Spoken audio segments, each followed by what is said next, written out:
আমার শুরুতেই 2005 সালের সময় দেখানো হয়। সিনে আমরা মার্টিন ফ্যামিলিকে দেখি। মিস্টার মার্টিন, মিসেস মার্টিন আর তাদের 2 মেয়ে আছে। মেয়ের মধ্যে বড় মেয়ের নাম গ্রেস আর ছোট মেয়ের নাম আমান্ডা। মার্টিন ইন্ডিয়ান রোবোটিক্স কোম্পানির কাছ থেকে একটি রোবট কিনেছে। এখন সে রোবটটিকে বাড়ি নিয়ে এসেছে। বাড়ি নিয়ে এসে সে রোবটটিকে অ্যাক্টিভেট করে সবার সামনে। অ্যাক্টিভেট হয়ে রোবটটি প্রথমে 3টি লজের ব্যাপারে জানে। তার প্রথম ল, কোনো মানুষকে রোবট আঘাত করবে না। দ্বিতীয় ল, রোবট সব সময় মানুষের কথা মেনে চলবে। শুধু মানুষকে মেরে ফেলার কথা বললে সেটা সে পালন করবে না। তৃতীয় ল, রোবটকে সব সময় নিজের অস্তিত্ব বাঁচিয়ে রাখতে হবে। সবকিছু শোনার পর পুরো পরিবার একটু চমকে যায়। টিনের ছোট মেয়ে ভালোবেসে রোবটটির নাম অ্যান্ড্রিও রাখে। কিন্তু মার্টিনের বড় মেয়ে গ্রেসের রোবটটিকে একদমই পছন্দ হয়নি। মিস্টার মার্টিন অ্যান্ড্রিওকে থাকার জন্য বেসমেন্টে জায়গা করে দেয়। অ্যান্ড্রয়েড সিস্টেমের মধ্যে ঘরের সমস্ত রকমের মেইনটেন্স বা সমস্ত ধরনের কাজ সেট করে দেয়। পরের দিন অ্যান্ড্রিও নিজের সব কাজগুলো ভালোভাবেই করতে থাকে। ও বেসমেন্টও ক্লিন করে। বেসমেন্ট ক্লিন করার সময় ওখানে একটি পুরনো রেকর্ডার দেখতে পায়। রেকর্ডারটি খারাপ ছিল। সে সেটি রিপেয়ার। একদিন মার্টিনের বড় মেয়ে গ্রেস অ্যান্ড্রিওর সাথে মজা করে বলে, জানলা দিয়ে লাফ মারো। আর অ্যান্ড্রিও ঠিক সেটাই করে। সে সত্যি সত্যি জানলা দিয়ে লাফ মেরে দেয়। এসব জানতে পেরে মিস্টার মার্টিন তার 2 মেয়েকেই খুব বকে আর বলে, অ্যান্ড্রিও একটা রোবট হলেও আমাদের তার সাথে এমন ব্যবহার করা উচিত নয়। আমাদের উচিত তাকে আমাদের পরিবারেরই একজন করে নেওয়া। একদিন মার্টিনের ফুল ফ্যামিলি ভ্যাকেশনে যায় সমুদ্রের ধারে। এইখানে আমান্ডা একটি কাচের ঘোড়া নিয়ে খেলছিল, কিন্তু ভুলবশত অ্যান্ড্রয়েডের হাত থেকে সেটা পড়ে ভেঙে যায়। এর কারণে অ্যামান্ডার খুব মন খারাপ হয়, আর অ্যামান্ডার মন খারাপ দেখে অ্যান্ড্রয়ের খুব খারাপ লাগে। পর অ্যান্ড্রিও আমান্ডাকে খুশি করার জন্য একটি কাঠের ঘোড়া বানায় এবং ঘোড়াটি নিয়ে অ্যামান্ডার ঘরে রেখে যায়। অ্যামান্ডা এই ঘোড়াটি দেখে খুব খুশি হয়, আর এভাবেই অ্যামান্ডা আর অ্যান্ড্রয়ের খুব ভালো বন্ধু হয়ে যায়। মার্টিন অ্যান্ড্রিওর বানানো সেই কাঠের ঘোড়াটি দেখে খুব অবাক হয়ে যায়। সে ভাবতে থাকে একটি রোবট কি করে এত সুন্দর জিনিস বানাতে পারে। মার্টিন অ্যান্ড্রিওর কাছে যায়। সে তার কাছে গিয়ে দেখে অ্যান্ড্রিও পুরোনো রেকর্ডারে কিছু শুনছে। সে এটা দেখে একদিন অ্যান্ড্রিওকে একটি রোবোটিক কোম্পানিতে নিয়ে যায়। সেখানে গিয়ে সেই কোম্পানির সিইও কে জানায় যে অ্যান্ড্রিও নিজের মধ্যে হিউম্যান অ্যাক্টিভিটিকে আরো উন্নত করেছে, যেমন ক্রিয়েটিভিটি, ইমোশন, এই সব কিছুই অ্যান্ড্রিওর মধ্যে লক্ষ্য করা যাচ্ছে। মার্টিন সিইও কে জিজ্ঞাসা করে, এই সবগুলোই কি আগে থেকে অ্যান্ড্রয়ের ভিতর ইনস্টল করা ছিল? সিইও জানায়, এগুলো তো শুধু একটি প্রোগ্রাম। যদি আপনি ওকে না চান তাহলে আমরা ফিরিয়ে নিচ্ছি। তার বদলে আমরা আপনাকে একটি নতুন রোবট দিচ্ছি। কথাটা মিস্টার মার্টিন রিফিউজ করে দেয় আর অ্যান্ড্রিওকে নিয়ে সেখান থেকে চলে যায়। এবার মিস্টার মার্টিন অ্যান্ড্রিওর প্রোগ্রামের মধ্যে কিছু চেঞ্জ করে। অ্যান্ড্রিওর প্রোগ্রামে তার ডিউটির সাথে সাথে তার হবিস গুলোও শামিল করে, যাতে সে তার পছন্দের জিনিসগুলোর জন্য এক্সট্রা সময় বের করতে পারে। এছাড়া রোজ মিস্টার মার্টিন অ্যান্ড্রিওকে মানুষের মতো চলাফেরা, কথা বলা, এই সব কিছু শেখাবে। এইভাবেই আস্তে আস্তে সময় পার হয়। অ্যান্ড্রিও কিছু কাঠের জিনিস তৈরি করে। কাঠের অনেক ধরনের আসবাবপত্র বানায়। এর সাথে সাথে সে মানুষের ফিলিংস গুলো বুঝতে থাকে। আমান্ডা অ্যান্ড্রিওকে পিয়ানো বাজানো শেখাতে থাকে। এর মধ্যে দিয়েই তাদের দুজনের ফ্রেন্ডশিপ আরো গভীর হয়ে যায়। সময়ের সাথে সাথে অ্যামান্ডা বড় হয়ে যায়। একদিন মিস্টার মার্টিন ভাবে যে অ্যান্ড্রিও যে কাঠের আসবাবপত্রগুলো বানিয়েছে সেগুলো বিক্রি করে দেবে। অ্যামান্ডা শুনে খুশি হয় আর বলে, হ্যাঁ, আমরা এগুলো বিক্রি করতে পারি, আর তা থেকে যা টাকা পাবো সেই টাকাগুলো অ্যান্ড্রিওর একটি ব্যাংক অ্যাকাউন্ট খুলে সেখানে রেখে দিতে পারি। মিস্টার মার্টিন বলে, ও শুধুমাত্র একটি রোবট, ওর সাথে আমাদের ইমোশনালি কানেক্ট হওয়ার কোনো দরকার নেই। এখন মার্টিন অ্যামান্ডার সব জিনিসগুলো বিক্রি করে তার জন্য একটি ব্যাংক অ্যাকাউন্ট খুলে এবং সেখানে টাকাগুলো রেখে দেয়। এর কিছুদিন পরই অ্যামান্ডার বিয়ে ঠিক হয়ে যায়, কিন্তু অ্যামান্ডা খুব কনফিউজড, সে এই বিয়ে করবে কি না। সে কি করবে এটা ভেবে না পেয়ে তার বেস্ট ফ্রেন্ড অ্যান্ড্রিওর কাছে আসে। অ্যান্ড্রিও সেখানে তার কাজ করছিল, তবে অ্যামান্ডার কথা শুনতে গিয়ে ভুলবশত একটি আঙুল কেটে ফেলে। অ্যামান্ডা অ্যান্ড্রিওকে থ্যাঙ্কস জানায় ওর খুব ভালো বন্ধু হওয়ার জন্য। পরের সিনে মার্টিন অ্যান্ড্রিওকে নিয়ে কোম্পানিতে যায় তার কেটে যাওয়া আঙুলটি ঠিক করার জন্য। সেখানকার লোকেরা মার্টিনকে ওয়ার্নিং দেয় যেন সে অ্যান্ড্রিওর মধ্যে কোনো রকম হিউম্যান ফিলিংস ডেভেলপ না করে। কারণ অ্যান্ড্রিউ নিজের সিস্টেমের মধ্যে হিউম্যান ফাংশন অনেকটাই ডেভেলপ করে ফেলেছে। অ্যান্ড্রিউ কোম্পানিকে বলে, আমি কি আমার ফেস চেঞ্জ করতে পারি? এমন একটা ফেস চাইছে যে ফেসের মাধ্যমে সে তার মনের ভাব ফুটিয়ে তুলতে পারবে, আর এইভাবেই সে নতুন একটি লুক পেয়ে যায়। আমান্ডার বিয়ের দিন অ্যান্ড্রিউ স্যুট পরে আসে, আর এখন তার নিজের লুকও চেঞ্জ হয়ে গেছে। অনুষ্ঠান শেষ করে মার্টিন খুব দুঃখিত হয়ে একা বসেছিল। সেখানে অ্যান্ড্রিউ আসে আর সে মার্টিনকে আমান্ডার বিয়ের ভিডিও দেখায়। আমান্ডার বিয়ের পর মার্টিন খুব নিঃস্ব এবং একা হয়ে যায়। সে অ্যান্ড্রিউকে বলে, আমি এখন একদম একা হয়ে পড়েছি। অ্যান্ড্রিউ তাকে বোঝায়, আপনি একা নন, আমি আছি আপনার সাথে। এইভাবেই সময় পার হতে থাকে। প্রায় 12 বছর ধরে অ্যান্ড্রিউ মিস্টার মার্টিন ফ্যামিলির সাথে আছে। অ্যামান্ডার একটা ছেলে আছে, তার নাম লয়াল। সে অ্যান্ড্রিউকে একদমই পছন্দ করে না। একদিন অ্যান্ড্রিউ অ্যামান্ডাকে বলে, আমার ফ্রিডম চাই, আবার আমি আমার ফ্যামিলিকে ছাড়তেও চাই না, কিন্তু আমি একটা চয়েস চাই, আমি এই দুনিয়া দেখতে চাই। এরপর অ্যান্ড্রিউ মার্টিনকে একটা চেক দিয়ে বলে, আমি ফ্রিডম চাই, আমি এই দুনিয়া ঘুরে দেখতে চাই। অ্যান্ড্রিউর কথা শুনে মার্টিনের খুব মন খারাপ হয়ে যায়, কারণ এখন শুধুমাত্র অ্যান্ড্রিউ তার কাছের মানুষ। এরপর সে অ্যামান্ডাকে খুব বকেন, কারণ এই আইডিয়াগুলো অ্যামান্ডাই তার মাথায় ঢুকিয়েছে। অ্যামান্ডা তার বাবাকে বলে, আপনি আর কতদিন অ্যান্ড্রিউকে তার কাছে রাখবেন? কোনো না কোনো একদিন তো তাকে যেতেই হবে। এবার মার্টিন অ্যান্ড্রিউর চেকটি তাকে ফিরিয়ে দিয়ে বলে, যাও, আজ থেকে তুমি ফ্রি। সেখান থেকে অ্যান্ড্রিউ বেরিয়ে আসে, আর তারপর সমুদ্রের ধারে সে একটি জায়গা কিনে, আর সেখানে খুব সুন্দর একটি বাড়িও করে। ওখানে থাকতে থাকতে অ্যান্ড্রিউ 16টি বছর পার করে। এখন সে দুনিয়া থেকে অনেক কিছু শিখতে পেরেছে, আর সেখানে বাস করতে করতে সে কাঠের অনেক জিনিসই তৈরি করেছে। অ্যামান্ডারও এখন অনেক বয়স হয়েছে। একদিন সে অ্যান্ড্রিউর কাছে আসে, আর সে অ্যান্ড্রিউকে জানায় মিস্টার মার্টিন খুব অসুস্থ, তার কন্ডিশন বেশ একটা ভালো না, সে এখন লাস্ট স্টেজে আছে। এখন বাবা তোমার সাথে দেখা করতে চায়। অ্যান্ড্রিউ মিস্টার মার্টিনের সাথে দেখা করতে যায়। মিস্টার মার্টিন অ্যান্ড্রিউকে দেখে খুব খুশি হয়, আর তার হাতটি ধরে বলে, অনেক আগেই তুমি আমার থেকে ফ্রিডম চেয়েছিলে, কিন্তু আমি দেইনি, তবে এখন বুঝতে পারছি। তার হাতটি ধরে মিস্টার মার্টিন বলে, তোমাকে অনেক ধন্যবাদ।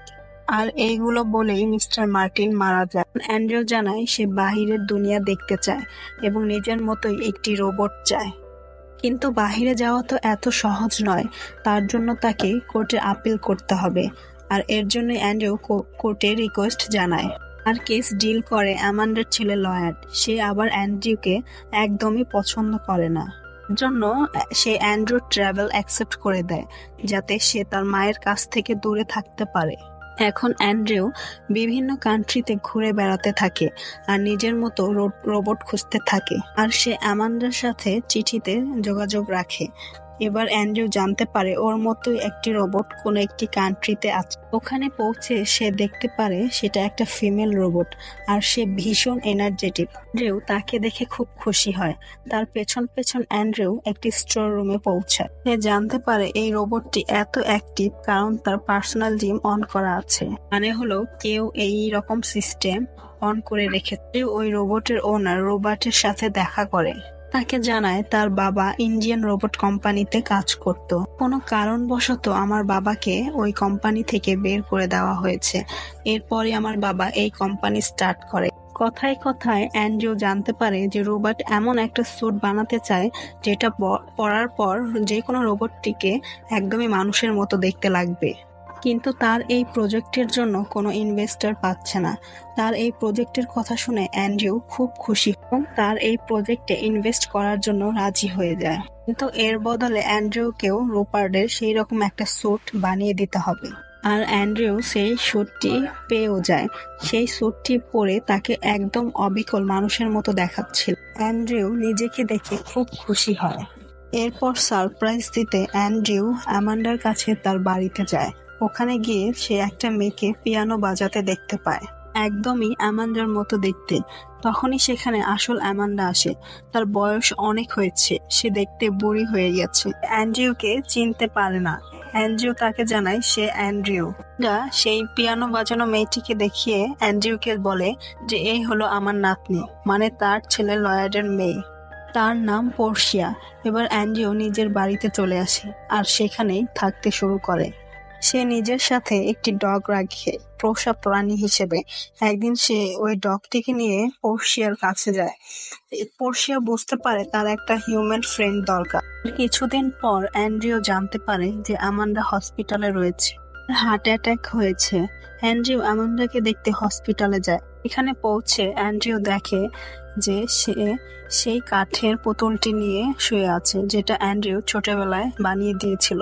আমান্ডা অ্যান্ড্রিউকে ধন্যবাদ জানায় তার এই সুন্দর বন্ধুত্বের জন্য, আর এরপরই আমান্ডা সেখানেই মারা যায়। অ্যান্ড্রিউ তার বেস্ট ফ্রেন্ডকে এভাবে মারা যেতে দেখে খুবই ইমোশনাল হয়ে পড়ে, কিন্তু তার চোখ দিয়ে এক ফোঁটাও জল পড়ছিল না। অ্যান্ড্রিউ এবার রবার্টের কাছে যায় আর সে তাকে জানায় তার মানুষের মতো আর্টিফিশিয়াল অর্গান লাগবে। এটা রবার্টের কাছে খুব কঠিন কাজ, কিন্তু তবুও সে এই চ্যালেঞ্জটা অ্যাকসেপ্ট করে আর সে সফল হয় এই কাজে। সে মানুষের মতোই সিনথেটিক অর্গান বানিয়ে ফেলেছে। সে অ্যান্ড্রিউকে এটাও বোঝায় তোমার ভেতর যদি এই অর্গানগুলো ঢোকানো হয় তবে কিন্তু তুমি ব্যথা অনুভব করবে। এরই মধ্যে আমরা দেখি অ্যান্ড্রিউ আর পোর্সিয়া খুব ভালো বন্ধু হয়ে গেছে। ওরা দুজনে একটা পার্টিতে যায়। পরের দিন পোর্সিয়া অ্যান্ড্রিউকে জানায় যে আমি একজন রোবটকে ভালোবাসতে পারি না, আর এই কথা শুনে অ্যান্ড্রিউর মন খারাপ হয়ে যায়। এখন অ্যান্ড্রিউর বডিতে সেই সিনথেটিক অর্গানসগুলো লাগানো হয়। এখন থেকে সে ব্যথা অনুভব করে। এরপর সে খুশি হয়ে পোর্সিয়ার কাছে যায় এবং তাকে বলে তার চোখে খোঁচা মারতে। যখন পোর্সিয়া ওই রকম করে তখন সে খুব যন্ত্রণা অনুভব করে। তারপর সে পোর্সিয়াকে বলে যে এখন তো আমরা দুজনে রিলেশনে যেতেই পারি। তখন পোর্সিয়া জানায় যে হ্যাঁ, আমিও তোমাকে ভালোবাসি, তবে খুব শীঘ্রই আমার বিয়ে হতে চলেছে। তা শুনে অ্যান্ড্রিউ খুব দুঃখিত হয়ে সেখান থেকে বেরিয়ে আসে। অন্যদিকে রুপার্ট যে রোবটটি বানিয়েছিল এটি রুপার্টকে বলে যে আমি আর তোমার জন্য কাজ করতে চাই না। রুপার্ট বুঝতে পারে যে তার পার্সোনাল চিপটি কেউ বের করে নিয়েছে, আর এটা অ্যান্ড্রিউ ছাড়া অন্য কেউ হতেই পারে না। রুপার্ট অ্যান্ড্রিউর কাছে যায় এবং সেখানে গিয়ে তার কাছ থেকে পার্সোনাল চিপটি চায়।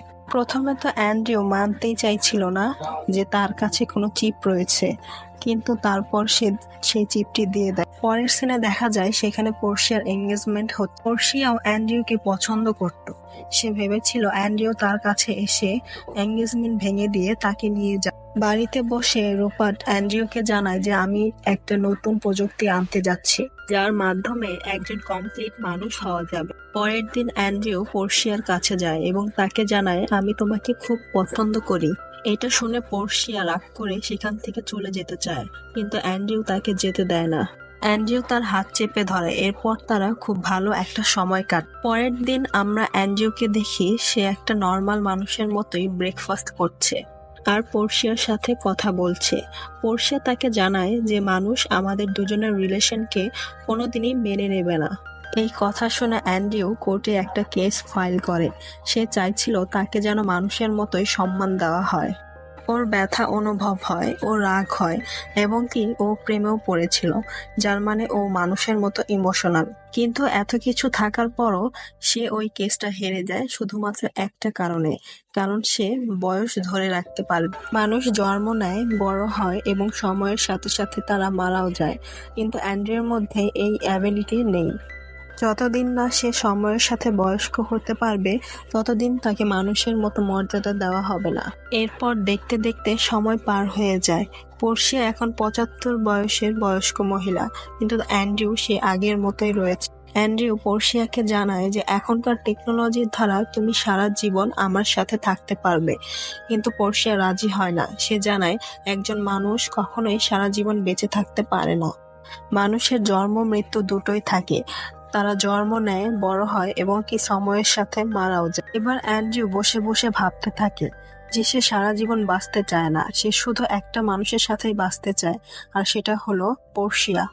অনেক ভেবেচিন্তে সে রুপার্টের কাছে যায়, আর রুপার্ট এখন অনেক বড় বিজনেসম্যান হয়ে গেছে। অ্যান্ড্রিউ রুপার্টকে বলে আমায় সত্যি সত্যি মানুষ বানিয়ে দাও। যখন অ্যান্ড্রিউর বডিতে সিনথেটিক অর্গান লাগানো হচ্ছিল তখন সেখানে এক ধরনের ফ্লুইডও দেওয়া হয়। এবার সেই ফ্লুইড বের করে সেখানে রক্ত ভরে দেওয়া হয়, যাতে সে সম্পূর্ণ মানুষে পরিণত হতে পারে। রুপার্ট ওকে জানায় যে এই ব্লাড তোমার মধ্যে সারা জীবন থাকবে না, যত ব্লাড কমতে থাকবে ততই তুমি বয়স্ক হতে থাকবে, আর মোটামুটি ভাবে 20 থেকে 25 বছরের মধ্যেই তুমি মারা যাবে। অ্যান্ড্রিউ তার কথাতে রাজি হয়ে যায়, আর এখন অ্যান্ড্রিউ পুরোপুরি একটা মানুষে পরিণত হয়ে যায়। এবার অ্যান্ড্রিউ আবার সেই কোর্টে যায়। এখন অ্যান্ড্রিউর বয়স অনেক হয়েছে, তার বয়স প্রায় 200 বছর। সে সবাইকে জানায় যে আমি মানুষের মতো বাঁচতে চাই, একটি রোবটের মতো করে নয়। এই কথা শুনে কোর্ট তার সিদ্ধান্ত জানানোর জন্য কিছু সময় চায়। আর কিছু সময় পর আমরা পোর্সিয়া আর অ্যান্ড্রিউকে দেখি, দুজনেরই অনেক বয়স হয়ে গেছে। ও এখানে আমরা সেই রুপার্টের মেয়ে রোবটটিকেও দেখি, যে কিনা এখন কমপ্লিট মানুষ হয়ে গেছে। এরপর কোর্টের সিদ্ধান্ত জানানো হয়। কোর্ট অ্যান্ড্রিউকে মানুষের সম্মান দেয় এবং তাদের বিয়েকেও লিগ্যাল বলে জানানো হয়। কিন্তু এই কথা শোনার আগেই অ্যান্ড্রিউ মারা যায়। অর্থাৎ 200 বছর বাঁচার পর একটা রোবট মানুষে পরিণত হয়ে মারা যায়। এরপর পোর্সিয়াও অ্যান্ড্রিউর হাত ধরে চিরজীবনের জন্য পৃথিবী থেকে বিদায় নেয়। গল্পটি এখানেই শেষ হয়ে যায়। গল্পটি ভালো লাগলে লাইক, কমেন্ট, শেয়ার করে আমাদের সাথেই থাকবেন। টিল দেন, আল্লাহ হাফেজ।